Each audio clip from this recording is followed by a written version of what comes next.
Hey all, I'm Apurva. Welcome back to WeDesified. Today's topic is very sensitive, yet it impacts all of us who has an American dream. Who will win the presidency for 2020? Trump or Biden? Some people say Trump and some people say Biden. But does it really matter to us? Many people say that Trump is against immigration and hence if Biden wins, immigrants or people on non-immigrant visas will get some relief. Is that really so? I mean, after all these bans on Greencards, H1-Bs and even the latest issue with international students, it is not difficult to say that Trump administration doesn't favor immigrants. But what does the data say? Are Biden's policies really going to benefit us? Is American dream really over? Is there any chance for us to get the green cards at all?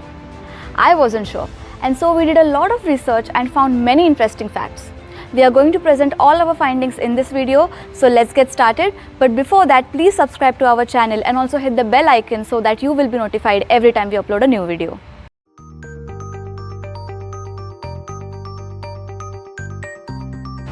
"2020 has one more surprise in store for us. The US elections 2020. Donald Trump versus Joe Biden for the US presidency. And what does it mean for all of us? We have enough data for Trump administration, but not for Biden.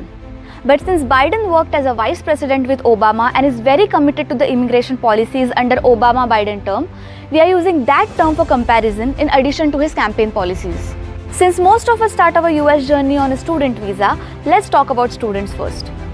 As of 2019, the total number of international students enrolled in US colleges was over 1 million, out of which 200,000 are Indian students, second only to China.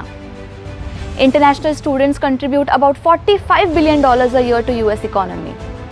They create or support nearly 460,000 jobs a year and have founded or co-founded 23% of billion-dollar companies in the US. Clearly, international students contribute a lot to the US economy. But how is US treating international students? While the Obama-Biden term saw an increase in number of incoming international students every year, the Trump term saw a significant decrease. Is it because less people are coming to study abroad? No. In the same period, more international students enrolled in other countries like Canada and Australia. So why did US fall behind? The Obama-Biden administration implemented many rules that favored international students, like increasing the OPT period for STEM students to 3 years and creating and extending DACA are among the top, which made US welcoming to the international students. While Trump administration took a totally opposite stance. The travel ban from certain countries, increasing rejection rate in F1 visas and many executive orders that impacts international students directly and indirectly caused many students to go away from US. Trump administration says they are only against fake students or those people whose primary motive is not studying but come here on student visa. For example, last year, ICE arrested 250 foreign students, mostly from India, whom it lured into the University of Farmington, a fake university that it set up in Detroit.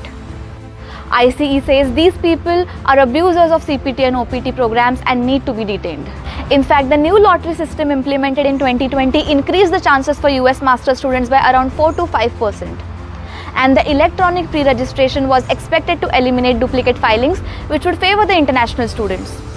However, the increasing number of rejections in OPT and STEM extensions and the America First rhetoric made it increasingly difficult for international students to get a job in USA. The proposed rules to be implemented in this year and after re-election also don't make it easy for international students. For instance, they want to limit the number of years a student can stay in USA. Currently, students' visas are given with duration of stay, which means you can stay in US as long as you have a valid I-20. But they want to change it to a maximum limit allowed on student visa. This can hurt a lot of PhD students and also students who are research oriented. Republican Party members are also asking to reduce the OPT period from 3 years to 1 year, which would impact majority of the international students.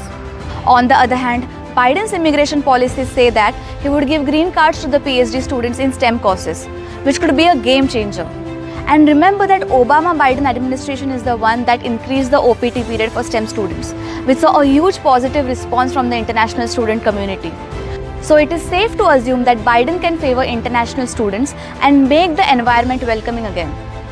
But beware that it could also increase the competition a lot. The employment visa situation is not very different. Out of a total 580,000 people on H1-B, more than 200,000 people are from India. USCIS has modified employee-employer relationship multiple times. In 2017, USCIS issued a policy memo saying computer programmers won't be eligible for H1-B anymore. The rejection rates also have gone up for both initial H1-B and H1-B extensions after Trump assumed office. To put this in perspective, between 2010 and 2015, the denial rate for initial H1-B petitions never exceeded 8%, while today the rate is 3 times higher. There are a lot of RFEs issued and denials over the past couple of years. With the new executive order in June 2020, US stopped issuing new employment-based non-immigrant visas such as H1, L1 and their dependent visas until end of the year. This leaves many of the new H1-B applicants hanging. Trump administration says it is only against the abusers of the system, like the increased number of USCIS visits to the workplace and the issuance of multiple RFEs, in fact discouraged many who take advantage of the system. The pre-registration process implemented in 2020 also expected to cut down these numbers further, increasing the chances of lottery for the genuine candidates. But their Buy American, Hire American policy hurts the H1-B community a lot. Trump administration is also talking about revoking employment authorization for H4, that is spouses of H1-B visa holders. Indians are among the highest beneficiaries of this program with 93% of total H4 visas. A lot of spouses could become jobless and their households heavily impacted if this bill passes. But luckily, it didn't so far. But if re-elected, Trump might pursue this bill aggressively. While on the other hand, Obama-Biden administration was the one that gave H4 dependents work authorization. So if Biden wins, he would certainly continue the program. In the similar way, L visas saw a rejection rate of 80 to 90% in Indian consulates during 2016 to 2020. And EB5 visas saw an increase in the limit for required investment from $1 million to $1.8 million. Biden proposed an interesting policy that increases or decreases the number of non-immigrant visas issued per year based on demand instead of a fixed number. US issues only 85,000 H1-B visas every year. It is currently under STEM shortage, which is expected to increase to 66% by 2025. A lot of tech companies are asking to increase the H1-B visa allotment, which goes in line with Biden's proposed plan. But Biden also thinks that low-wage non-immigrant workers are a threat to American jobs. So it will be interesting to see what would be his plan of action. But the biggest worrying question is, do we ever get green cards? Currently, US grants only 7% green cards per country based on country of birth, and it puts people born in India with advanced degrees at a waiting of 150 plus years, which means you won't get a green card in your lifetime. So is this the end of the American dream? Do we have to look for other countries? Well, if the same policies continue, then yes. Let's look at US immigration system. US issues about 1 million green cards every year, but most of these are awarded to family-based applicants, that is immediate relatives of the already US citizens. US citizens can sponsor green cards to even their siblings, and it's a unique US phenomena.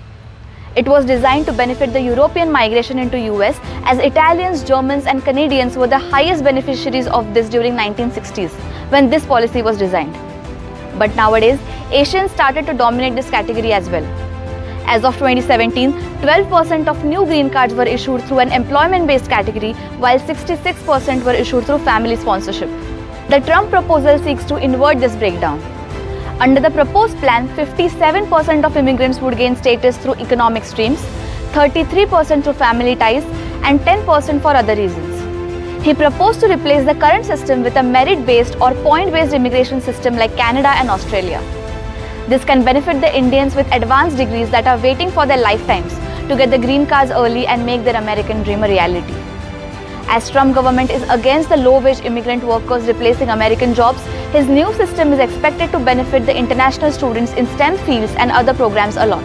On the other hand, Biden supports family-based immigration, putting DACA and DAPA in the front foot.